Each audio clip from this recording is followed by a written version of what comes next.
योजनाओं के फॉर्म्स और बेनिफिट्स ढूंढना हुआ अब और भी आसान। अपने फोन पर सभी अपडेट्स पाने के लिए जुड़ें एमपी योजना साथी से।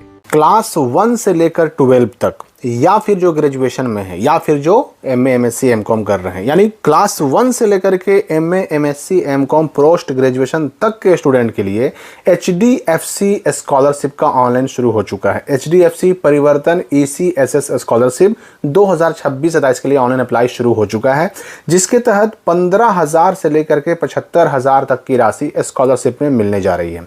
तो आखिर ये एचडीएफसी स्कॉलरशिप क्या है, इसके लिए कौन कौन से बच्चे अप्लाई कर सकते हैं और इसके लिए डॉक्यूमेंट, आवश्यक डॉक्यूमेंट क्या है, इसके लिए पैसा कैसे मिलेगा, क्योंकि अप्लाई कर देना ही काफ़ी चीज़ नहीं है। अप्लाई तो बहुत सारे बच्चे करेंगे, लेकिन पैसा उनमें किसको मिलेगा और पैसा मिलेगा तो किस माध्यम से मिलेगा, कौन सी शर्तें पूरी करनी होती, सारे इन्फॉर्मेशन की मैं जानकारी सारा कुछ आपको बताने वाला हूं इस वीडियो में। देखिए, सबसे पहले तो आप ये जान लीजिए कि इस स्कॉलरशिप को कई भागों में बांटा गया है, ठीक है ना। सबसे पहला जो इसमें भाग है, क्लास 1 से लेकर के क्लास 12 तक के बच्चे, यानी 1 2 3 4 5 6 7 8 9 10 11 12 के बच्चे इसमें आ गए।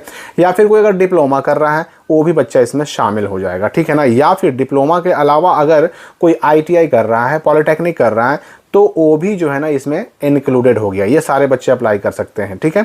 और ये कोर्स चाहे आप प्राइवेट या फिर गवर्नमेंट एडेड इंस्टीट्यूट से कर रहे हो, लेकिन इंडिया के अंदर अवस्थित हो, ठीक है। तो क्लास 1 से 12 तक के बच्चे, पॉलिटेक्निक के बच्चे, आईटीआई के बच्चे, डिप्लोमा के बच्चे, ये सब अप्लाई कर सकते हैं। इसमें जो है ना minimum 55% marks in the most recent qualifying examination is required. इसके लिए जो है ना सबसे लास्ट जो आपका एग्जाम हुआ है आपके इस पढ़ाई में, उसमें आपको 55% मार्क्स आया हो और आपका एनुअल फैमिली इनकम 2.5 लाख से ऊपर का नहीं हो, उससे कम का हो, ये शर्त हो गई। पूरे भारत भर के स्टूडेंट इसके लिए अप्लाई कर सकते हैं, किसी भी राज्य के निवासी हो, लड़का हो लड़की हो, किसी भी कैटेगरी के हो, अप्लाई कर सकते हैं, ठीक है। अब है कि इसमें प्रीफरेंस किसको मिलेगा, किसको प्राथमिकता मिलेगी।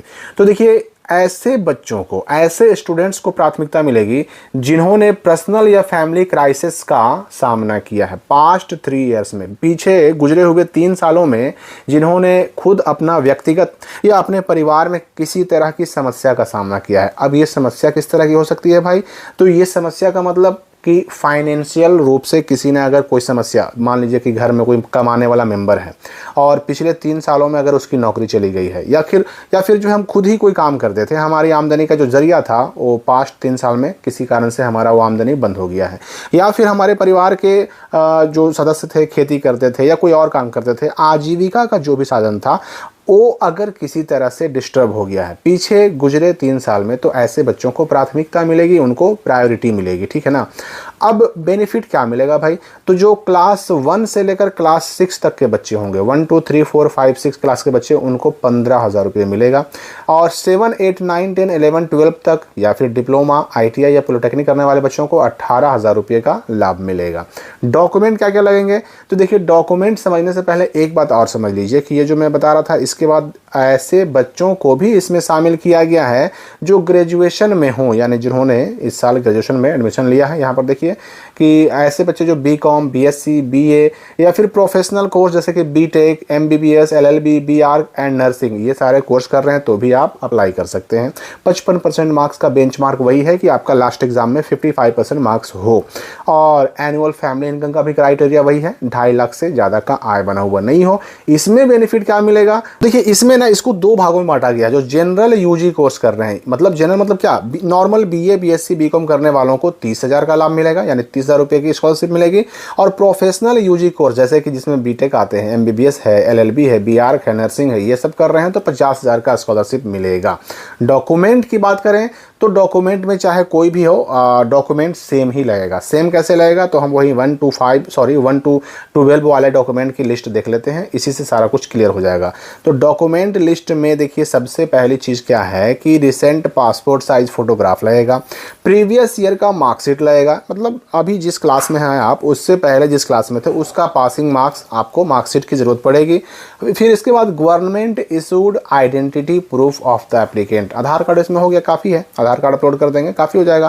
करंट ईयर, अभी वर्तमान में आप जिस क्लास में पढ़ रहे हैं ना, उसका भी एडमिशन प्रूफ चाहिए। 2026-27 एकेडमिक ईयर में आप जिस भी क्लास में है ना, उसका या तो फी रिसिप्ट अपलोड कीजिए, या फिर एडमिशन लेटर अपलोड कीजिए, या फिर इंस्टीट्यूट का आईडी कार्ड होता है, या फिर इसी एकेडमिक ईयर का आप बोनाफाइड सर्टिफिकेट भी अपलोड कर सकते हैं। इनमें से कोई एक चीज़ अपलोड करना पड़ेगा। इसके बाद है बैंक अकाउंट डिटेल्स। अब चाहे इसमें आप पासबुक अपलोड कीजिए स्कैन करके, या फिर कैंसल चेक अपलोड कीजिए। चाहे वो ये कैंसल चेक या पासबुक आपका भी हो सकता है, या फिर आपके अपने पेरेंट के यानी माता पिता के नाम से भी हो सकता है, दोनों में पैसा आ जाएगा। ठीक है। इनकम प्रूफ में क्या लगेगा भाई, तो जो आपके ग्राम पंचायत हैं या वार्ड काउंसलर या सरपंच के द्वारा जो निर्गत आय प्रमाण पत्र होता है वो भी चल सकता है, और जो आय प्रमाण पत्र एसडीएम, डीएम या सीओ ब्लॉक से या फिर अंचल ऑफिस से बनता है वो भी काम चलेगा। या फिर अगर ये दोनों ना है ना, तो फिर आप नोटरी से एफिडेविट भी करवा सकते हैं, जिसको शपथ पत्र भी कहा जाता है। और चूंकि मैंने पहले ही कहा कि जिन बच्चों ने पिछले 3 साल में किसी तरह के फैमिली क्राइसिस का सामना किया है, किसी फैमिली प्रॉब्लम का सामना किया है, खास करके जिनकी इनकम आय प्रभावित हुई हो, तो ऐसे बच्चे अपना जो है ना ये सर्टिफिकेट, एक प्रमाण अपलोड कर सकते हैं कि हाँ भाई मैंने बीते 3 साल में किसी तरह की समस्या का सामना किया है। अब ये बीते 3 साल में जो क्राइसिस की हम बात कर रहे हैं उसमें कौन कौन सी चीज़ें प्रूफ में शामिल हो सकती हैं। डेथ सर्टिफिकेट, अगर मान लीजिए कि घर का फैमिली मेंबर जो कि अर्निंग मेंबर था, जो कमा रहा था, जिसकी आमदनी से घर का खर्च चल रहा था, अगर उसकी मौत हो जाती है तो डेथ सर्टिफिकेट लगा सकते हैं। ऑफिशियल एम्प्लॉयर लेटर, अगर किसी का जॉब था, नौकरी थी और उस नौकरी से जो आय हो रही थी, इनकम हो रहा था परिवार का, परिवार उसी से चल रहा था और ऐसा जॉब चला गया, तो उसका आप एम्प्लॉयर लेटर जो है लगा सकते हैं। और या फिर नोटराइज्ड एफिडेविट भी आप लगा सकते हैं। कोर्ट से जो नोटरी का एफिडेविट बनता है ना, ये फर्स्ट क्लास एफिडेविट की बात नहीं हो रही है, ये नोटरी वाला जो वकील लोग बनाते हैं वो एफिडेविट भी लगा सकते हैं। मेडिकल रिपोर्ट लगा सकते हैं, हाँ भाई घर में कोई बीमार है जिसके खर्च के लिए पैसे नहीं हैं, या प्रेस्क्रिप्शन लगा सकते हैं किसी डॉक्टर का, या फिर कोई भी ऐसा डॉक्यूमेंट जो ये कन्फर्म करता हो कि हाँ भाई कोई नेचुरल डिजास्टर जैसे कि भूकंप, बाढ़, किसी कारण से हमारी फैमिली में नुकसान हुआ है। वो सारी चीज़ें ना काफ़ी ज़्यादा मैटर करती हैं कि हाँ भाई इस परिवार को फैमिली क्राइसिस का सामना करना पड़ा है, तो ऐसे बच्चों को प्राथमिकता दी जाएगी। और पोस्ट ग्रेजुएट वालों की अगर हम बात करें, एमए, एमएससी, एमकॉम वालों की बात करें, तो इसमें भी जो है वही सेम चीज़ें हैं, बस इसमें पैसे का जो मामला है वो चेंज हो जाएगा। कैसे, तो जो पोस्ट ग्रेजुएट नॉर्मल वाले हैं यानी एमए, एमएससी, एमकॉम वाले हैं उनको भी मिलेगा, और एमटेक या एमबीए करने वाले हैं उनको भी मिलेगा। आय वाला मामला वही है सेम। इसमें क्या मिलेगा, तो नॉर्मल पीजी कोर्स करने वालों को 35,000 और प्रोफेशनल पीजी कोर्स वाले यानी एमटेक वाले या फिर और जो प्रोफेशनल कोर्सेज थे उनके लिए 75,000 मिलेगा। और डॉक्यूमेंट में वही सेम टू सेम है। ठीक है। अब लास्ट डेट की बात करें तो चाहे 1 से लेकर के 12 वाला स्कॉलरशिप हो, चाहे ग्रेजुएशन वाला स्कॉलरशिप हो, आईटीआई वाला हो, डिप्लोमा वाला हो, बीटेक वाला हो, एलएलबी वाला हो, सबका, एमए, एमएससी, एमकॉम वाला हो, सबका लास्ट डेट है 31 अगस्त 2026 फिलहाल। हालांकि इसको बढ़ाया भी जाएगा। अब यहाँ पर देखिए एक सबसे बड़ा सवाल जो आपका आता है ना कि ये स्कॉलरशिप, ठीक हम फॉर्म तो भर देंगे, क्या इसका पैसा सच में मिलता भी है? तो देखिए इसका पैसा मिलता तो है, मिलता है, लेकिन अब है ना कि इसके लिए सेलेक्टेड होना आपका ज़रूरी है। इसमें क्या होता है ना कि बहुत सारा जो डॉक्यूमेंट आप अपलोड करते हैं वो सब उसकी स्क्रूटनी होती है, चेकिंग होती है, और उसके बाद जो फाइनल बच्चे सेलेक्ट किए जाते हैं ना, और उस सिलेक्शन लिस्ट में जो बच्चे शामिल होते हैं उनको मिलता है पैसा।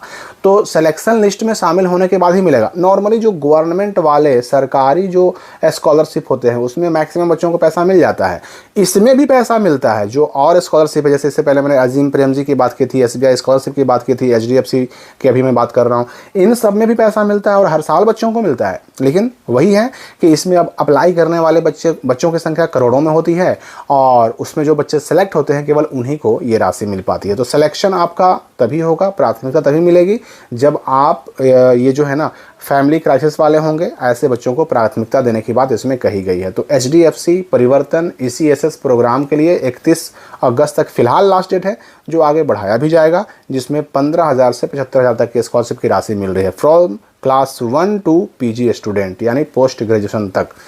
तो अगर आपको लगता है कि आप इस स्कॉलरशिप के लिए एलिजिबल हैं, आपको मिलने के लिए आप पात्र हैं, तो अप्लाई ज़रूर करें। और अगर आपका सिलेक्शन हो गया तो 101% आपको पैसा इसका मिलेगा। तो अप्लाई करने का लिंक कमेंट और डिस्क्रिप्शन में भी दिया हुआ है, कोई डाउट अगर हो तो कमेंट में पूछ सकते हैं। हम मिलेंगे अगले वीडियो में नए अपडेट के साथ।